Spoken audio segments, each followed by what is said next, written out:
So I trade futures, and the PDT rule is exactly why I never learned options. Now that that's gone, what are the key differences I should know? What do you think is the key difference between futures and options, just generally speaking? Well, I think now you don't have to worry about getting in and out of trades. That's going to make them more similar. Yeah. I think there tend to be more cash settled future options, so that still keeps them separate. Yeah. And I think that futures represent kind of an underlying commodity. There's a lot of quirks and stuff when you think about quoting them, when you think about notional value that you don't have to deal with options trading.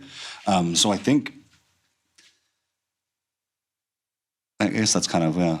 Yeah, I think I would also just add to it with futures, there's an added layer of span margin. So span margin is a little bit more dynamic of a margin requirement versus like a spread in options. If you were selling a put spread in SPX, your margin requirement is just whatever the risk is on that position. So another difference there just from options to futures.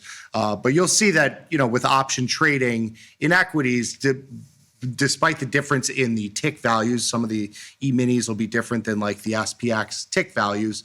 They're mostly the same. Yeah, so I think trading hours too, right? Like the last big thing, and that's slowly changing. But right now, trading hours are fairly different. Let's jump to the next one here. So we had some questions about cash accounts versus margin accounts. So I had a trade. I trade a cash account and wait a day for funds to settle. With the new rule, can I just keep trading all day if it's in a margin account versus a cash account? So prior to the PDT rule going away, a lot of people were moving to cash accounts because there's a little bit of a difference in the way that those funds are available versus a margin account. In margin account, trading. Yeah, well, I think the big change is that you can meet your obligation by closing positions out, and you don't have to wait for the end of the day to meet that obligation. So if you end up in a call, risk reducing will get you the obligation of that call met. Yeah, and in terms of like the use of capital of like margin on options versus stock. So options, if you're buying calls, you put up, or if you're selling put spreads or selling call spreads, whatever the case may be, all those positions are you're using available capital. You can't go into margin debit to buy more calls. Can't go into margin debit to put on more put spreads or short call spreads. With stock, you can use more than that, and so you do have to keep in mind your stock usage. In terms of like just using too much if you are going into a margin debit. But for options, this will never come into play because you can't use more than what your cash available is.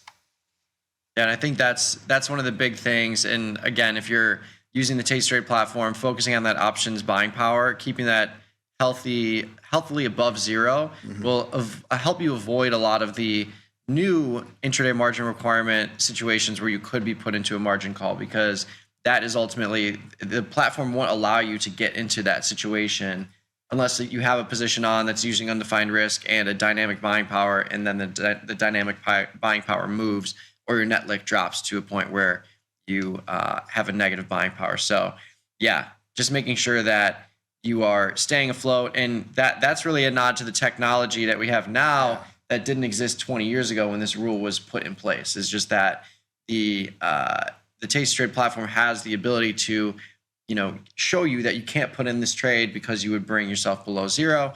But just generally speaking, the PDT rule was put in place after the .com bubble, when people were taking a lot of risk, and brokerage firms didn't have the same level of technology that they do now, and that is one of the reasons why this rule is going away.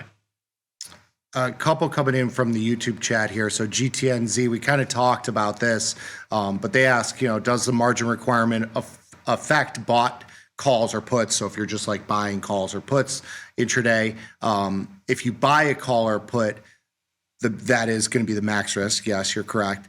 So you're not using any margin on those options. Those options are cash secured options. If you buy a put, buy a call, buy a put spread, buy a call spread, those are all cash secured positions. You pay up front for those, so no margin required there. Got some people calling out some stocks that they're looking at for tomorrow to trade around. That's good. I like that. You got a couple of the semiconductor names in there as well.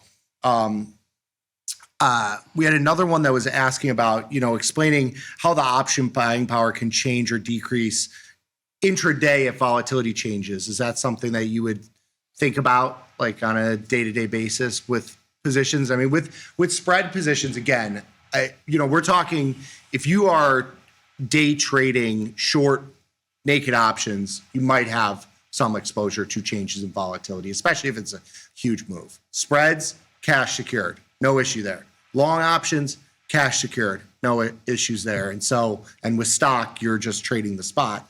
So really, it would only be with naked short puts or calls. I think the reality is that many people's trading styles may be unaffected by the change, short of like a little bit more freedom to decide when to exit a position depending on the size of your account.